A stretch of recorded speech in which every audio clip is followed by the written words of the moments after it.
ಓಂ ಅಗ್ನಿರ್ವೈ ದೇವಾನಾಮವಮೋ ವಿಷ್ಣುಃ ಪರಮಃ ತದಂತರೇಣ ಸರ್ವಾ ಅನ್ಯಾ ದೇವತಾಃ.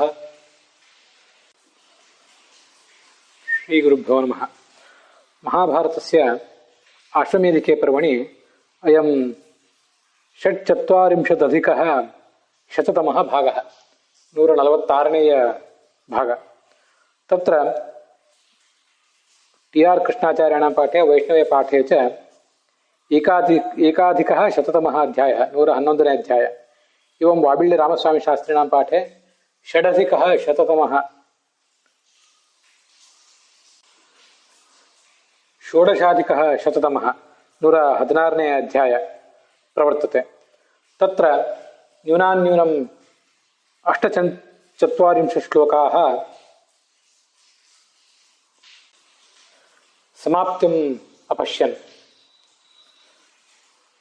ಗತೆ ದಿವಸೆ ಪಂಚಾಗ್ನೀನಾಂ ನಾಮಾನಿ ಯಥಾ ಆಶ್ವಮೇಧಿಕೆ ಪರ್ವಣಿ ನಿರುಚ್ಯಂತೆ ತಥೈವ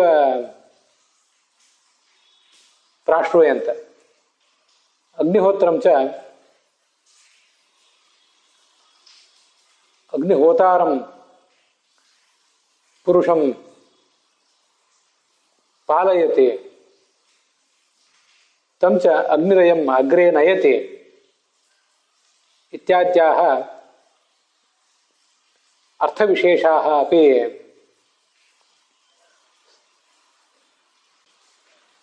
ಶ್ರವಣವಿಷಯಾಃ ಅಭೂವನ್. ಮುಂದೆ ನಾವು ಇವತ್ತು ನೋಡಬೇಕಾದದ್ದು ಶ್ಲೋಕ ಸುಮಾರು 51 ಅಥವಾ 49. ವಸಂತೋ ಬ್ರಾಹ್ಮಣಸ್ಯ ಸ್ಯಾತ್ ಆಧೇಯೋಗ್ನಿರ್ ನೃಪ ನರಾಧಿಪ. ವಸಂತೋ ಬ್ರಾಹ್ಮಣ ಪ್ರೋಕ್ತಃ ವೀರಯೋನಿ ಸ ಉಚ್ಯತೆ ಅಂತ. ಕೆಲವು ಕಡೆ ವಸಂತೋ ಬ್ರಾಹ್ಮಣ ಅಂತಿದ್ರೆ, ಇನ್ನು ಅನೇಕ ಕಡೆ ವಸಂತೇ ಬ್ರಾಹ್ಮಣ ಅಂತ ಹೀಗೆ ಕೇಳಿ ಬರ್ತದೆ. ವಸಂತೇ ಬ್ರಾಹ್ಮಣಸ್ಯ ಸ್ಯಾತ್ ಆಧೇಯೋಗ್ನಿ ನರಾಧಿಪ ಅಂತ.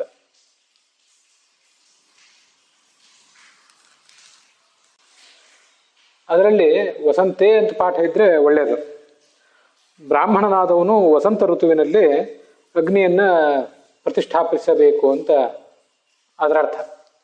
ಆದ್ರಿಂದ ಅನುವಾದ ಮಾಡುವಾಗ ವಸಂತೇ ಬ್ರಾಹ್ಮಣಸ್ಯ ಅಂತ ಹೀಗೆ ಅನುವಾದ ಮಾಡಿದ್ದಾರೆ. ಆದರೆ ಪಾಠ ಮಾತ್ರ ವಸಂತೋ ಬ್ರಾಹ್ಮಣಸ್ಯ ಸ್ಯಾತ್ ಆಧೇಯ ಅಗ್ನಿ ಅಂತ ಹೀಗೆ ಪಾಠ ಇಟ್ಕೊಂಡಿದ್ದಾರೆ. ಅದು ಸರಿಯಾಗೋದಿಲ್ಲ. ವಸಂತೆ ಅಂದ್ರೆ ವಸಂತ ಕಾಲದಲ್ಲಿ ಅಗ್ನಿ ಆಧೇಯ, ಅಗ್ನಿಯನ್ನು ಪ್ರತಿಷ್ಠಾಪಿಸಬೇಕು ಅಂತ ಈ ಸಪ್ತಮಿ ವಿಭಕ್ತಿಯ ಅರ್ಥ ಇಟ್ಕೊಳ್ಳೋದೇ ಯೋಗ್ಯ. ಯಾಕೆಂದ್ರೆ ವಸಂತ ಕಾಲದ ಅಭಿಮಾನಿ ದೇವತ, ವಸಂತ ಅನ್ನೋ ದೇವತೆ ಬ್ರಾಹ್ಮಣರಿಗೆ ನಿಯಾಮಕನಾದಂತಹ ದೇವತೆ. ಮತ್ತೆ ವೇದಯೋನಿ ಸವುಚ್ಯತೆ, ಅದು ಬ್ರಾಹ್ಮಣರಿಗೆ ಬೇಕಾದಂತಹ ವೇದಗಳಿಗೆ ನಿಯಾಮಕವಾದಂತಹ ದೇವತೆಯು ಕೂಡ ಹೌದವನು, ಆ ವಸಂತ ಅನ್ನೋನು.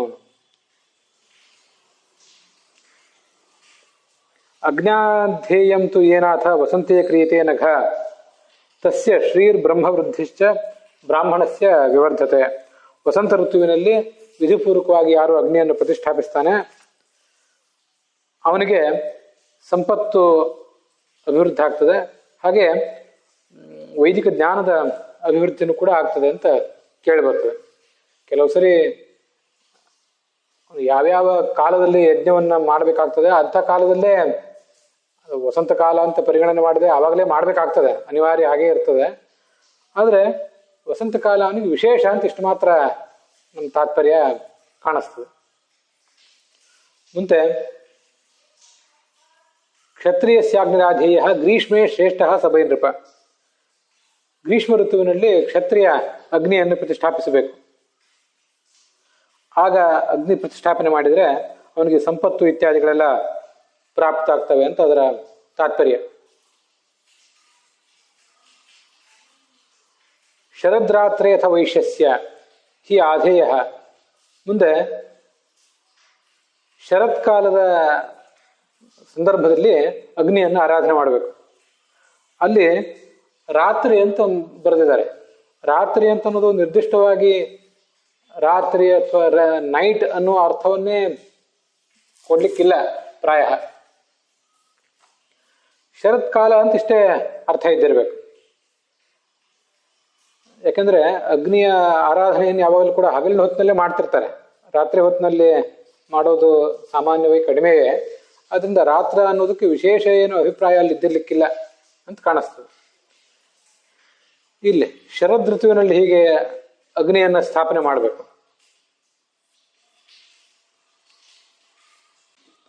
ಅಂಥ ವೈಶ್ಯನಿಗೆ ಎಲ್ಲ ಥರದ ಸಂತಾನ, ಸಂಪತ್ತು, ಈ ಪಶು ಇದೆಲ್ಲವೂ ಕೂಡ ದೊರೆಯುತ್ತದೆ. ನಮ್ಮ ಸಂಪತ್ತು, ನಮ್ಮ ಪಶುಗಳು, ಸುಖ ಸಾಧನ ಇವೆಲ್ಲವೂ ಕೂಡ ಸಿಗೋದು ಆ ವೇದಗಳಿಂದಲೇ. ಹೀಗೆ ವೇದಗಳಿಗೂ ಯಜ್ಞಕ್ಕೂ ಆ ಅಗ್ನಿಗೂ ಕೂಡ ಒಂದು ನಿಕಟವಾದಂಥ ಸಂಬಂಧ ಇದೆ ಅಂತ ನಾವು ತಿಳಿಬೇಕು. ಅಗ್ನಿಹೋತ್ರ ಪ್ರವರ್ಧಂತೆ ತೈರೇವ ಧ್ರಿಯತೆ ಜಗತ್ ಗ್ರಾಮ್ಯಾರಣ್ಯಾಶ್ಚ ಪಶವ ತಥಾ ವೃಕ್ಷಾ ತೃಣಾನಿ ಚ. ಮುಂದಿಂದ ಹೀಗೆ ಹೇಳ್ತಾರೆ. ಈ ಕಾಡಿನಲ್ಲಿ ಸಿಗುವ ಪದಾರ್ಥಗಳು, ನಾಡಿನಲ್ಲಿ ಸಿಗುವಂಥ ಪದಾರ್ಥಗಳು, ಪಶುಗಳು, ವೃಕ್ಷಗಳು, ಔಷಧಗಳು ಎಲ್ಲವೂ ಇರುವುದು ಅಗ್ನಿಹೋತ್ರಕ್ಕಾಗಿಯೇ. ನಿರ್ದಿಷ್ಟವಾಗಿ ಅಗ್ನಿಹೋತ್ರಕ್ಕಾಗಿ ಅಂತಲ್ಲ, ಒಟ್ಟಾರೆ ಯಜ್ಞ ಇತ್ಯಾದಿ ಎಲ್ಲದಕ್ಕೂ ಕೂಡ ಅಂತ ಅದರ ತಾತ್ಪರ್ಯ. 6 ರಸಗಳು, ತುಪ್ಪ, ಎಣ್ಣೆ ಮೊದಲಾದ ಜಿಡ್ಡಿನ ಪದಾರ್ಥಗಳು, ಸುಗಂಧ ದ್ರವ್ಯಗಳು, ಮಣಿಗಳು ಇವೆಲ್ಲವೂ ಕೂಡ ಇರುವುದು ಈ ಅಗ್ನಿಯ ಆರಾಧನೆಗಾಗಿಯೇ. ಬಂಗಾರ, ಬೆಳ್ಳಿ ಮೊದಲಾದಂಥ ಲೋಹಗಳು ಕೂಡ, ಆಯುರ್ವೇದ, ಧನುರ್ವೇದ, ಮೀಮಾಂಸಾ, ನ್ಯಾಯಶಾಸ್ತ್ರ ಮೊದಲಾದಂಥದ್ದೆಲ್ಲವೂ ಕೂಡ ಇರುವುದು ನಮ್ಮ ಯಜ್ಞದ ವಿವರಣೆಗಾಗಿಯೇ. ಛಂದಸ್ಸು, ಶಿಕ್ಷಾ, ಕಲ್ಪ, ವ್ಯಾಕರಣ, ಜ್ಯೋತಿಷ್ಶಾಸ್ತ್ರ, ನಿರುಕ್ತ ಅದು ಕೂಡ ಅಗ್ನಿಯ ಆರಾಧನೆಗಾಗಿ ಇರುವಂಥವೇ, ಅಗ್ನಿಹೋತ್ರಕ್ಕಾಗಿ. ಒಟ್ಟಾರೆ ಪುರುಷೋ ವಾವಯಜ್ಞ ವಿಷ್ಣು ಪೂಜಾರ್ಥ ಯಜ್ಞೋಹಂ ಮಿತ್ಯುಪಾಸನ ಮಾದರಾತ್ ಕುರುಯಿತ ಪುರುಷೋ ನಿತ್ಯಂ ಅಂತ ಕೇಳಿ ಬರ್ತದೆ ಛಾಂದೋಗ್ಯ ಉಪನಿಷತ್ತಿನ ಭಾಷ್ಯದಲ್ಲಿ. ಒಟ್ಟಾರೆ ಜೀವನ ಅಂತ ಅನ್ನೋದು ಒಂದು ಯಜ್ಞ. ಆದ್ರಿಂದ ಅಗ್ನಿಹೋತ್ರ ಅಂತ ಮಾತ್ರ ಅಲ್ಲ, ಒಟ್ಟಾರೆ ಎಲ್ಲವೂ ಕೂಡ ಇಡೀ ಜೀವನವೇ ಒಂದು ಯಜ್ಞ. ಆ ಯಜ್ಞಕ್ಕೆ ಬೇಕಾದಂತಹ ವಿಷಯಗಳನ್ನು ಒದಗಿಸ್ಲಿಕ್ಕಾಗಿಯೇ ಶಿಕ್ಷಾ, ವ್ಯಾಕರಣ, ಛಂದಸ್ಸು ಇವೆಲ್ಲವೂ ಕೂಡ ಇರೋದು. ಇತಿಹಾಸ ಪುರಾಣಗಳು, ಬೇರೆ ಯಾವುದೇ ಕಥೆಗಳು, ಉಪನಿಷತ್ತುಗಳು, ಅಥರ್ವ ಪ್ರಕ್ರಿಯೆ ಎಲ್ಲವೂ ಇರೋದು ಅಗ್ನಿಹೋತ್ರಕ್ಕಾಗಿಯೇ. ಚರಾಚರವೆಲ್ಲವೂ ಕೂಡ ಅಗ್ನಿಹೋತ್ರದ ಉದ್ದೇಶಕ್ಕಾಗಿಯೇ ಇದೆ ಅಂತ ನಾವು ಭಾವಿಸ್ಬೇಕು.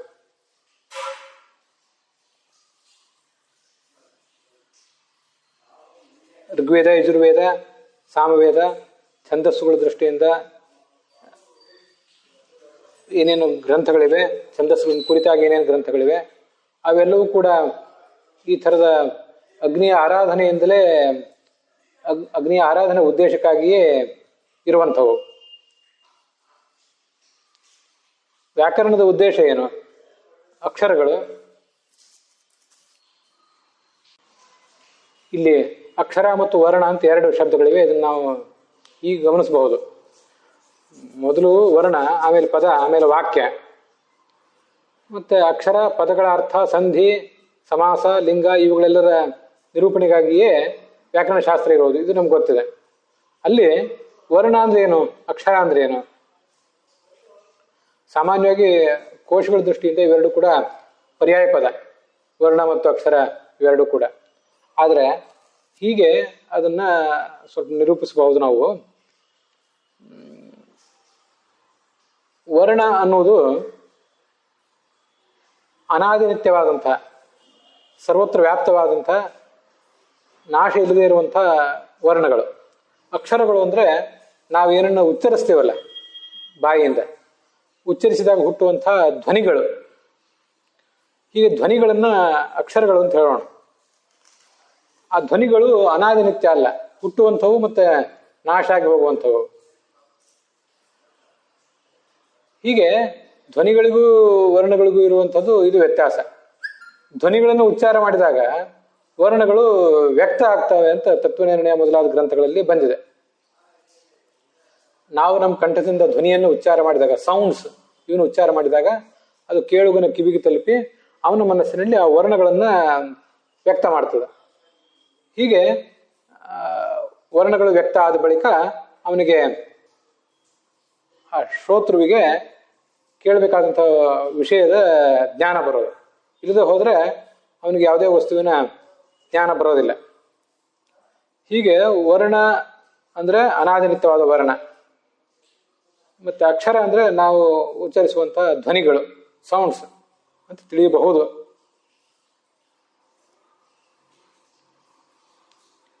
ಮುಂದೆ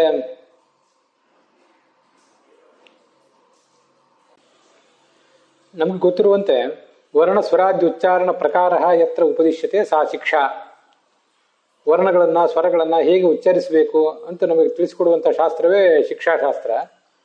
ಆದರೆ ಇಲ್ಲಿ ಈ ಪಶುಗಳನ್ನು ಕಟ್ಟುವಂತಹ ಕಂಬ, ಯಜ್ಞ ವೇದಿಕೆ ಇವುಗಳ ಸ್ವರೂಪವನ್ನೆಲ್ಲ ವರ್ಣನೆ ಮಾಡುವಂಥದ್ದು, ಮತ್ತು ಶಪಣ ಯಜ್ಞದಲ್ಲಿ ನಾವು ಹಾಕಬೇಕಾದಂಥ ಪದಾರ್ಥಗಳೇನಿವೆ ಅವುಗಳನ್ನು ಬೇಯಿಸುವ ವಿಧಾನ, ಇದೆಲ್ಲದಕ್ಕೂ ಕೂಡ ಇದೆಲ್ಲವನ್ನು ವರ್ಣಿಸುವಂಥ ಶಾಸ್ತ್ರವನ್ನು ಶಿಕ್ಷಾಶಾಸ್ತ್ರ ಅಂತ ಹೇಳ್ತಾರೆ ಅಂತ ಇಲ್ಲಿ ಬರೆದಿದ್ದಾರೆ. ಆದರೆ ಅದು ಯಾಕೆ ಆ ಥರ ಅಂತ ನಮಗೆ ಅಷ್ಟು ಗೊತ್ತಾಗೋದಿಲ್ಲ.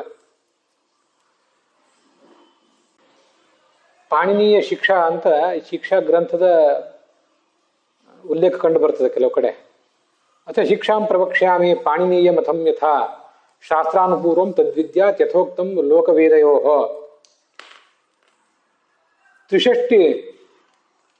ಚತುಷ್ಷಷ್ಟಿ ವರ್ಣಾ ಸಂಭವತೋ ಮತಃ. ಸಾಮಾನ್ಯವಾಗಿ 63-64 ವರ್ಣಗಳು ಅಂತ ಹೇಳ್ತಾರೆ.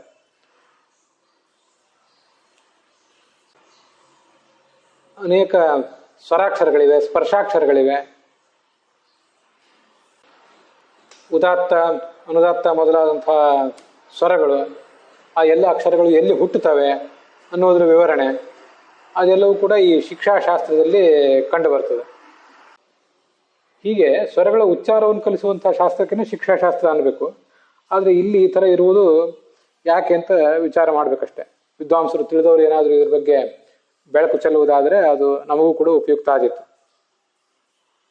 ಮುಂದೆ ಕಲ್ಪಶಾಸ್ತ್ರ, ಯಜ್ಞ ಪಾತ್ರಗಳು, ಯಜ್ಞ ಸಂಬಂಧವಾದಂಥ ಸಾಮಗ್ರಿಗಳನ್ನು ಸಂಗ್ರಹಿಸುವುದು, ಮತ್ತು ಯಾವ ಯಜ್ಞವನ್ನು ಹೇಗೆ ಮಾಡಬೇಕು ಇದೆಲ್ಲವನ್ನು ತಿಳಿಸ್ಲಿಕ್ಕಾಗಿರುವಂಥದ್ದು ಕಲ್ಪಶಾಸ್ತ್ರ. ಮುಂದೆ ನಿರುಕ್ತ ಅಂತ. ನಿರುಕ್ತ ಅಂದರೆ ಡಿಕ್ಷನರಿ, ಕೋಶಗಳು. ವ್ಯಾಕರಣ ಅಂದರೆ ಗ್ರಾಮರ್, ನಿರುಕ್ತ ಅಂದರೆ ಕೋಶ ಅಷ್ಟೆ.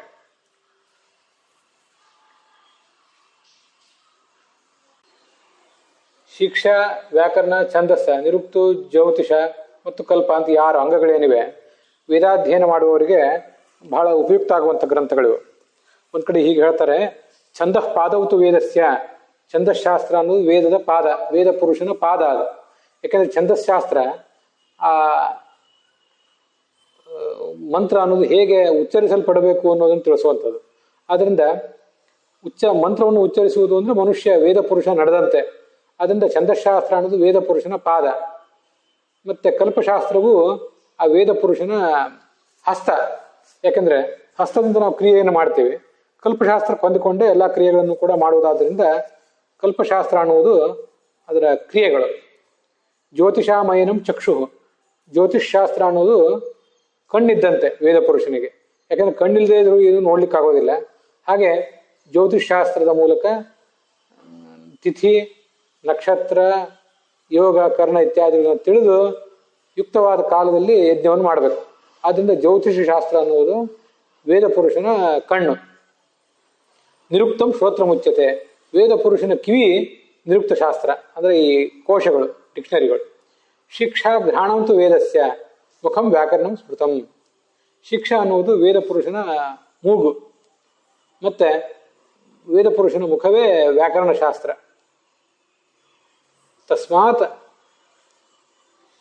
ಈ ಸಾಂಗವಾದಂಥ ವೇದಗಳನ್ನು ಓದಿಯೇ ಆ ಪರಬ್ರಹ್ಮನನ್ನು ತಿಳ್ಕೊಳ್ಬೇಕು ಅಂತ ಕೇಳಿ ಬರ್ತದೆ. ಶಿಕ್ಷಾ ಅನ್ನೋದು ಕೇವಲ ಪಾಣಿನಿ ಶಿಕ್ಷಾ ಅಲ್ಲ, ನಾರದ ಶಿಕ್ಷಾ, ವ್ಯಾಸ ಶಿಕ್ಷಾ ಮೊದಲಾದ ಅನೇಕ ಶಿಕ್ಷಾಶಾಸ್ತ್ರಗಳು ಕೇಳಿ ಬರ್ತವೆ. ಅಗ್ನಿಪುರಾಣದಲ್ಲಿ ಶಿಕ್ಷಾ ನಿರೂಪಣ ಅಂತ ಒಂದು ಅಧ್ಯಾಯವೇ ಕೇಳಿ ಬರ್ತದೆ. ಆ ಎಲ್ಲ ಭಾಗಗಳು ಎಷ್ಟು ಶುದ್ಧವಾಗಿದೆಯೋ ಎಷ್ಟು ಪ್ರಕ್ಷೇಪಕ್ಕೆ ಒಳಗಾಗಿವೆಯೋ ಗೊತ್ತಿಲ್ಲ. ಅಂತೂ ಶಿಕ್ಷಾಶಾಸ್ತ್ರ ಅಂದರೆ ಅದು ಈ ಉಚ್ಚಾರವನ್ನು ಕಲಿಸುವಂಥ ಶಾಸ್ತ್ರ ಅನ್ನೋದು ನಮಗೆ ಗೊತ್ತಿರಬೇಕು. ಈ ನಾವೀಗ ನೋಡ್ತಿರುವಂಥ ಈ ಒಂದು ಭಾಗದಲ್ಲಿ ಈ ವೇದಗಳಲ್ಲಿ ನಡೆಯುವಂತಹ ಪಶುವಧೆ ಕುರಿತಾಗಿ ಒಂದು ವರ್ಣನ ಕೇಳಿ ಬರ್ತದೆ. ವೇದಗಳಲ್ಲಿ ಅನೇಕ ಕಡೆ ಅನೇಕ ಭಾಗಗಳು, ಅನುಯಾಜ ಪ್ರಯಾಜಗಳು, ಇವೆಲ್ಲ ವೇದಗಳ ಭಾಗಗಳಷ್ಟೆ. ಮತ್ತೆ ಮರುದೇವತೆಗಳ ಪ್ರಶಂಸೆ, ಮರುತುಳಿದ್ರೆ ಸಾಮಾನ್ಯವಾಗೆಲ್ಲ ದೇವತೆಗಳು ಹೌದು. ದೀಕ್ಷಾ ಹೋಮ, ಅವಭೃತ ಸ್ನಾನ, ತ್ರಿಕಾಲ ಪೂಜೆ, ದೇವತಾ ನಮಸ್ಕಾರ, ಹವಿಸ್ಸನ್ನು ಬೇಯಿಸುವಿಕೆ, ಇದೆಲ್ಲವನ್ನೂ ಕೂಡ ಯಜ್ಞದಲ್ಲಿ ಮಾಡ್ತಾರೆ. ಯಾರಿಗೆ ಇದ್ರ ಬಗ್ಗೆ ಎಲ್ಲವೂ ಪೂರ್ಣವಾದಂಥ ಜ್ಞಾನ ಇಲ್ಲವೋ ಕೇವಲ ಪಶುವಧೆಯನ್ನು ನಿಂದನೆ ಮಾಡ್ತಾರ. ನಿಂದಂತಿ ಪಶೋರ್ವಧಂ,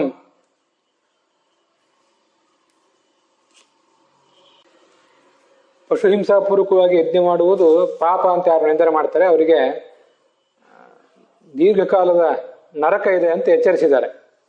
ಈಗ ಕಲಿಯುಗದಲ್ಲಿ ಬ್ರಾಹ್ಮಣರು ಕೂಡ ಪಶು ಬಲಿಪೂರ್ವಕವಾಗಿ ಯಜ್ಞ ಮಾಡಲಿಕ್ಕಿಲ್ಲ, ಅದು ಹಿಂದೆ ಮಾಡ್ತಿದ್ರು. ಹವ್ಯ ಕವ್ಯ ಇತ್ಯಾದಿ ಎಲ್ಲದರಲ್ಲೂ ಕೂಡ ಶ್ರಾದ್ದದಲ್ಲಿ ಮತ್ತು ದೇವತಾ ಪೂಜೆ ಎಲ್ಲ ಕಡೆಯೂ ಕೂಡ ಈ ಮಾಂಸಾಹಾರವನ್ನು ನಿವೇದಿಸಿ ಮುಂದೆ ಸ್ವೀಕರಿಸ್ತಾ ಇದ್ರು. ಅದ್ರ ಬಗ್ಗೆ ನಾವು ಹಿಂದೆ ನೋಡಿದ್ದೀವಿ. ಇಲ್ಲೇ ನಾನು ಅದನ್ನು ಹೆಚ್ಚು ಹೇಳಬೇಕಾಗಿಲ್ಲ.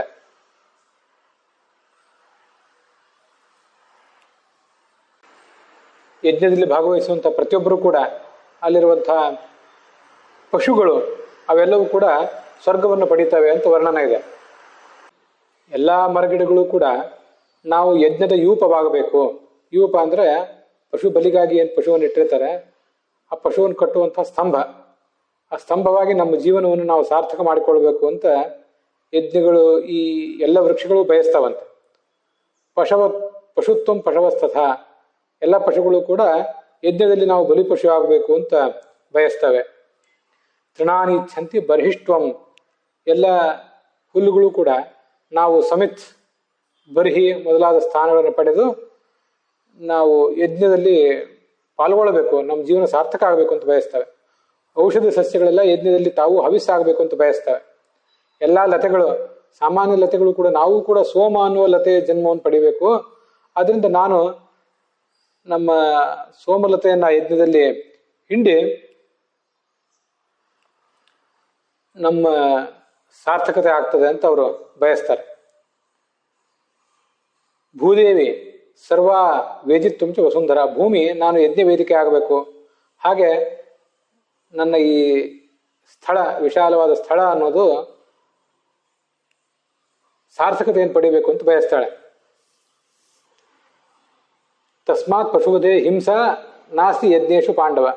ಹೀಗೆ ಅಲ್ಲಿರುವಂಥ ಪಶುಗಳಿಗೂ ಕೂಡ ನಾವು ಯಜ್ಞದಲ್ಲಿ ಬಲಿ ಹೋಗಬೇಕು ಅಂತಲೇ ಅಪೇಕ್ಷೆ ಇರೋದರಿಂದ ಇದು ಯಾವ ರೀತಿಯಿಂದಲೂ ಕೂಡ ಹಿಂಸೆ ಅಲ್ಲ. ಅಹಿಂಸಾ ವೈದಿಕಂ ಕರ್ಮ ಬ್ರಹ್ಮಕರ್ಮೇತಿ ತತ್ಕೃತಂ. ಅದರಿಂದ ವೈದಿಕ ಕರ್ಮ ಏನಿದೆ ಅದು ಅಹಿಂಸೆಯೇ. ಅದು ಯಾವ ರೀತಿಯಿಂದಲೂ ಕೂಡ ಅದನ್ನ ಹಿಂಸೆ ಅಂತ ಹೀಗಳೆಯಬಾರದು.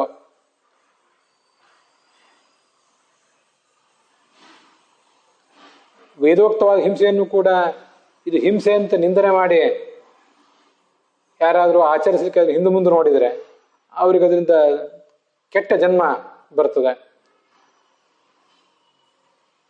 ಹಸುಗಳು ಅವು ಕೂಡ ಯಜ್ಞಕ್ಕಾಗಿವೆ, ಚಿನ್ನ ಬೆಳ್ಳಿ ಮೊದಲಾದದ್ದೆಲ್ಲವೂ ಕೂಡ ಯಜ್ಞಕ್ಕಾಗಿವೆ. ದರ್ಭೆಗಳು ಯಜ್ಞ ವೇದಿಕೆ ಸುತ್ತಲೂ ದರ್ಭೆಯನ್ನು ಹರಡ್ತಾರೆ, ನಮಗೆ ಗೊತ್ತಿದೆ. ದರ್ಭೈ ಪರಿಸ್ತೃಣಾತಿ ಅಂತ. ಆಗ ಅಲ್ಲಿ ರಾಕ್ಷಸರು ಬರೋದಿಲ್ಲ. ದರ್ಭಗಳಿಗೆ ಆ ಶಕ್ತಿ ಇದೆ, ರಾಕ್ಷಸರನ್ನು ತಡೆಯುವಂಥ ಶಕ್ತಿ.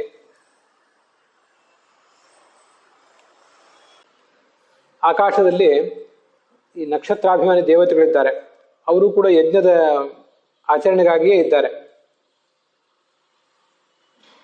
ಕ್ಷತ್ರಿಯ ರಕ್ಷಣಾರ್ಥಂತು ವೈಶ್ಯಾಹ ವಾರ್ತಾ ನಿಮಿತ್ತತಃ ಶುಶ್ರೂಷಾರ್ಥಂ ತ್ರಯಾಣಾಂತು ಶೂದ್ರಾಹ ಸೃಷ್ಟಾಹ ಸ್ವಯಂಭುವ.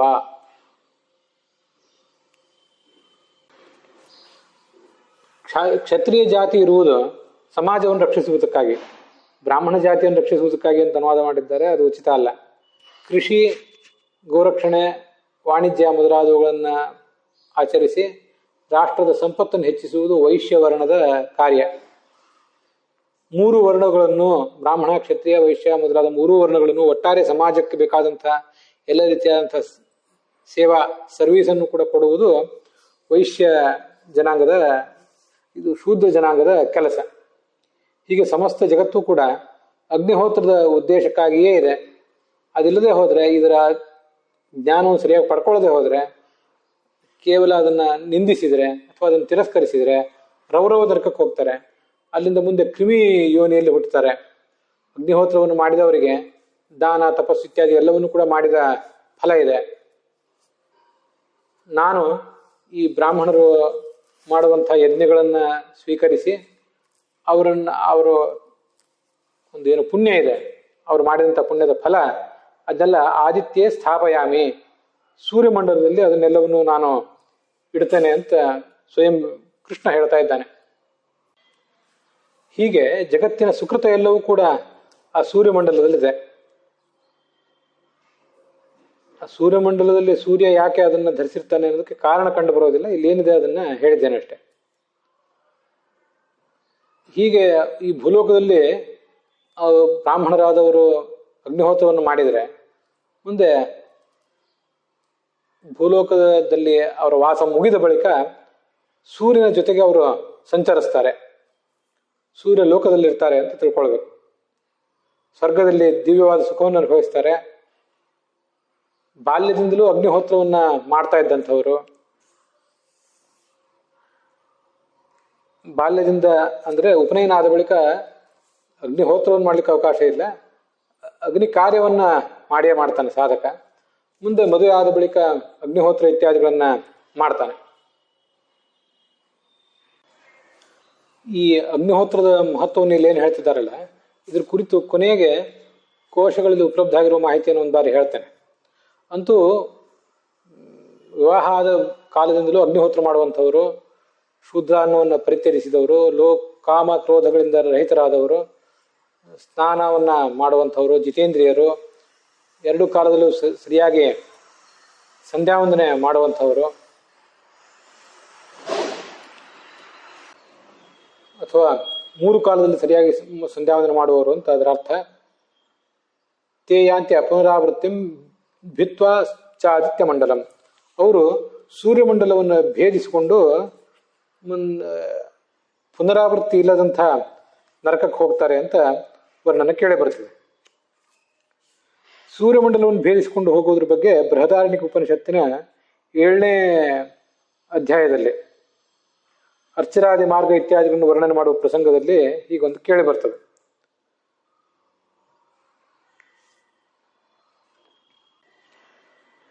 ಈ ಅಪರೋಕ್ಷ ಜ್ಞಾನಿಯಾದವನು ತನ್ನ ಶರೀರದಿಂದ ಹೊರಗೆ ಬಂದಾಗ ಅವನ ಸ್ಥಿತಿ ಹೇಗಿರ್ತದೆ? ಯದಾ ವೈ ಪುರುಷ ಅಸ್ಮಾತ್ ಲೋಕಾತ್ ಪ್ರೈತಿ ಸ ವಾಯು ಆಗಚ್ಚತಿ. ಮುಂದೆ ವಾಯು ಲೋಕಕ್ಕೆ ಹೋಗ್ತಾನೆ.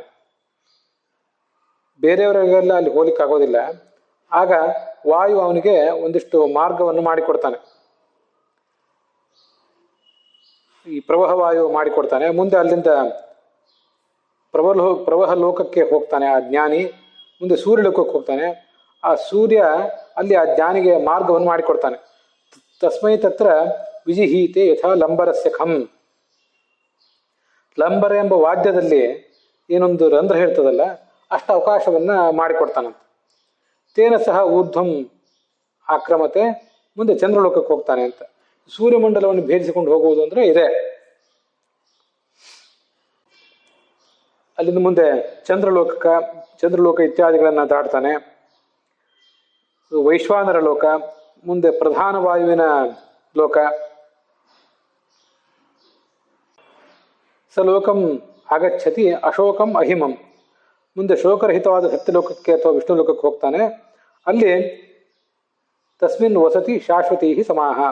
ಚತುರ್ಮುಖ ಬ್ರಹ್ಮನ ಮುಕ್ತಿ ಪರ್ಯಂತ ಆ ಲೋಕದಲ್ಲಿ ಆತ ಇರ್ತಾನೆ. ಚತುರ್ಮುಖ ಬ್ರಹ್ಮ ಮುಕ್ತನಾಗುವಾಗ ಮುಚ್ಚಂತೆ ಬ್ರಹ್ಮಣ ಸಹ, ಚತುರ್ಮುಖ ಬ್ರಹ್ಮನ ಜೊತೆಗೆ ಅವನು ಕೂಡ ಮುಕ್ತನಾಗ್ತಾನೆ ಅಂತ ತಿಳ್ಕೊಳ್ಬೇಕು. ಇದೇ ಪುನರಾವೃತ್ತಿ ಇಲ್ಲದಂತಹ ಮೋಕ್ಷಕ್ಕೆ ಹೋಗುವುದು ಅಂದ್ರೆ ಅರ್ಥ. ಮುಂದೆ ಸೂರ್ಯನಂತೆ ಹೊಳೆಯುವ ವಿಮಾನದಲ್ಲಿ ಸಪತ್ನೀಕನಾಗಿ ಕೂತ್ಕೊಂಡು ಸಂಚಾರ ಮಾಡ್ತಾನೆ. ಅಲ್ಲಿ ನಾನಾ ಥರದ ಕ್ರೀಡೆಗಳನ್ನ ಆಡ್ತಾರೆ. ಇದು ಆಹಿತಾಗ್ನಿಗಳಿಗೆ ಸಿಗುವಂಥ ಫಲ. ಆದರೆ ಇದ್ಯಾವುದನ್ನು ಅರಿಯದೆ ವೇದಗಳನ್ನು ನಿಂದಿಸ್ತಾ ಯಾರು ಕಾಲ ಕಳೀತಾರೆ ಅವರು ದುರ್ಗತಿಗೆ ಹೋಗ್ತಾರೆ. ಯಾರು ವೇದಗಳನ್ನ ಇತಿಹಾಸಗಳನ್ನೆಲ್ಲ ಪ್ರಮಾಣ ಅಂತ ನಂಬ್ತಾರೆ ಅವರು ದೇವತೆಗಳ ಸಾಯುಜ್ಯವನ್ನ ಪಡೆಯುತ್ತಾರೆ. ಅಮರ ಸಾಯುಜ್ಯ ಅಂದ್ರೆ ಭಗವಂತನ ಲೋಕ ಅಂತ ಇಷ್ಟೇ ಅರ್ಥ. ಅಲ್ಲಿಗೆ ಈ 111ನೇ ಅಧ್ಯಾಯ ಟಿ ಆರ್ ಕೃಷ್ಣಾಚಾರ್ಯರ ಪಾಠದಲ್ಲಿ ಮತ್ತೆ ವೈಷ್ಣವ ಪಾಠದಲ್ಲಿ, ಮತ್ತೆ 116ನೇ ಅಧ್ಯಾಯ ವಾವಿಳ್ಯ ರಾಮಸ್ವಾಮಿ ಶಾಸ್ತ್ರಿಗಳ ಪಾಠದಲ್ಲಿ ಅದು ಸಮಾಪ್ತವಾಗಿದೆ. ಈ ಅಗ್ನಿಹೋತ್ರದ ಬಗ್ಗೆ ಹೀಗೊಂದು 2-4 ವಿವರಗಳು ಕಂಡು ಬರ್ತವೆ. ಅಗ್ನಿಹೋತ್ರ ಅಂತಂದು 2 ಥರದಂತು. ಮಾಸ ಸಾಧ್ಯಂ, ಒಂದು ತಿಂಗಳು ಮಾಡುವಂತಹ ಅಗ್ನಿಹೋತ್ರ ಒಂದು, ಮತ್ತು ಯಾವಜ್ಜೀವ ನಾವು ಬದುಕಿರುವವರಿಗೆ ಮಾಡುವಂತಹ ಅಗ್ನಿಹೋತ್ರ ಇನ್ನೊಂದು. ಯಾವಜ್ಜೀವಂ ಅಗ್ನಿಹೋತ್ರಂ ಜುಹುಯಾತ್ ಅಂತ ಬದುಕಿರುವವರಿಗೂ ಅಗ್ನಿಹೋತ್ರ ಮಾಡಬೇಕು ಅಂತ ಕೇಳಿ ಬರ್ತದೆ. ಪ್ರಾತಃ ಕಾಲದಲ್ಲಿ ಮತ್ತು ಸಾಯಂಕಾಲದಲ್ಲಿ ಅಗ್ನಿಯಲ್ಲಿ ಆರಾಧನೆಯನ್ನು ಅಗ್ನಿಹೋತ್ರಿಯಾದವನು ಮಾಡಬೇಕು. ಮತ್ತೆ ಅವನು ಯಾವ ಅಗ್ನಿಯನ್ನ ಮದುವೆ ಮಾಡಿಕೊಂಡ ದಿವಸದಿಂದ ಆರಂಭಿಸಿಕೊಂಡು ಸ್ಥಾಪಿಸಿಕೊಂಡಿರ್ತಾನಲ್ಲ ಆ ಅಗ್ನಿ ಯಾವತ್ತೂ ಆರಬಾರದು. ಮತ್ತು ಅವನು ಸತ್ತಾಗ ಅದೇ ಅಗ್ನಿಯಿಂದಲೇ ಅವನನ್ನು ಸುಡಬೇಕು. ಬೆಂಕಿ ಕಡ್ಡಿಯನ್ನು ಗೀರಿ, ಬೆಂಕಿ ಪೊಟ್ಟಣ ತೆಗೆದು ಅದರಿಂದ ಕಡ್ಡಿಯನ್ನು ಗೀರಿ ಬೆಂಕಿ ಹೊತ್ತಿಸಿ ಅವನನ್ನು ಸುಡುವುದು ಈಗ ಬಂದಿರೋ ಕ್ರಮ ಅಷ್ಟೆ. ಮತ್ತೆ ಸನ್ಯಾಸಿಗಳಿಗೆ ಅಗ್ನಿಯನ್ನವರು ಪರಿತ್ಯಾಗ ಮಾಡಿ ಸನ್ಯಾಸಿಗಳಾಗಿರುವುದರಿಂದ ಅವರಿಗೆ ದಾಹ ಇಲ್ಲ, ಅವರನ್ನ ಭೂಗತರನ್ನಾಗಿ ಮಾಡ್ತಾರೆ. ಇದು ನಮ್ಗೆ ಗೊತ್ತಿದೆ. ಬ್ರಾಹ್ಮಣ, ಕ್ಷತ್ರಿಯ, ವೈಶ್ಯರು ಮದುವೆ ಮಾಡಿಕೊಂಡ ಮೇಲೆ ಈ ಕೆಲವು ದೋಷಗಳು ಇಲ್ಲದೆ ಹೋದ್ರೆ ಅಗ್ನಿಯ ಆರಾಧನೆಯನ್ನು ಮಾಡಬೇಕಂತೆ. ಅದು ಹೇಗೆ?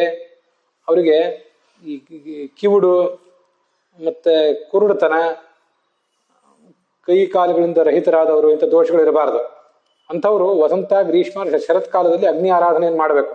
ಅಗ್ನಿಯ ಆಧಾನವನ್ನು ಮೊದಲು ಮಾಡಬೇಕು ಅಂತ ಕಂಡು ಬರ್ತದೆ. ನಾವೀಗ ಅದನ್ನು ಮಹಾಭಾರತದಲ್ಲಿ ನೋಡಿದ್ದೇವೆ.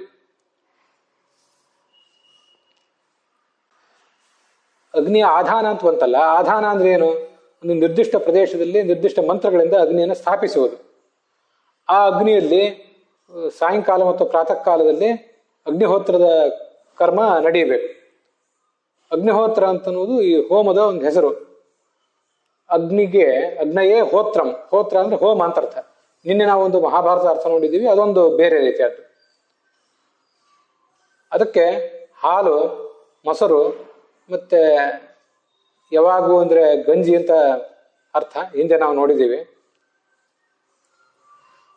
ಮತ್ತೆ ಕೃತ ತುಪ್ಪ, ಅನ್ನ, ಅಕ್ಕಿ ಕಾಳು, ಸೋಮರಸ, ಮಾಂಸ, ಎಣ್ಣೆ, ಉದ್ದು ಕಾಳು, ಹೀಗೆ ಅದಕ್ಕೆಲ್ಲ ಅಗ್ನಿಹೋತ್ರಕ್ಕೆ ಉಪಯೋಗ ಆಗುವಂಥ ಪದಾರ್ಥಗಳು.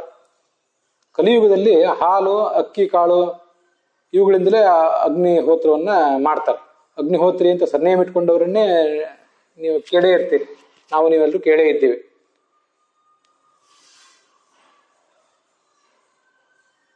ಅಲ್ಲಿ ನಾವೇ ಹೋಮವನ್ನು ಯಜಮಾನನೇ ಮಾಡಿಸ್ಬೇಕು, ಅಥವಾ ಒಬ್ಬ ಋತ್ವಿಕ್ಕಿನ ಮೂಲಕ ಹೋಮವನ್ನು ಮಾಡಿಸ್ಬೇಕು.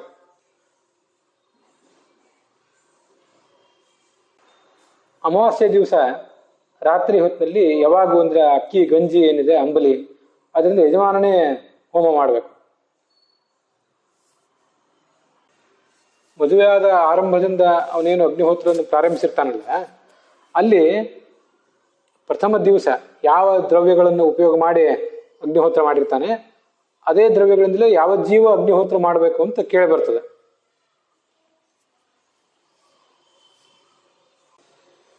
ಸಾಮಾನ್ಯವಾಗಿ ಮದುವೆ ಅಂತ ಅನ್ನೋದು ಮಧ್ಯಾಹ್ನದ ಹೊತ್ತಿಗೆ ಆಗ್ತದೆ.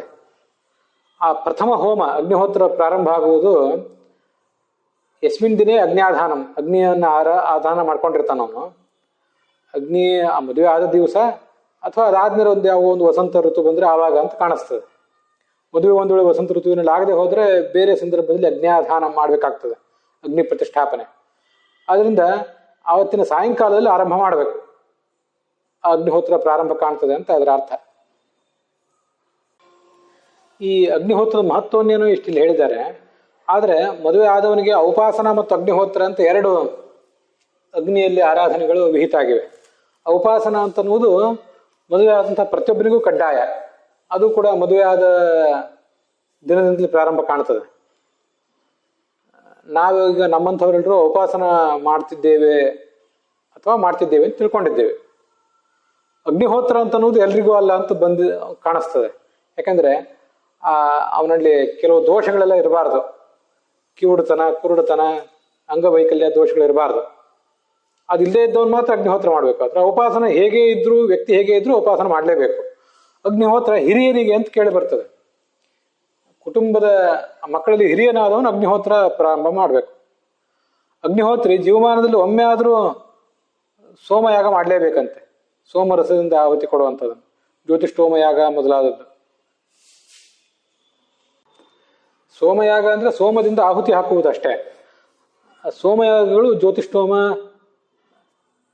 ಹೀಗೆ ಅನೇಕ ಪ್ರಭೇದಗಳನ್ನು ಹೊಂದಿವೆ.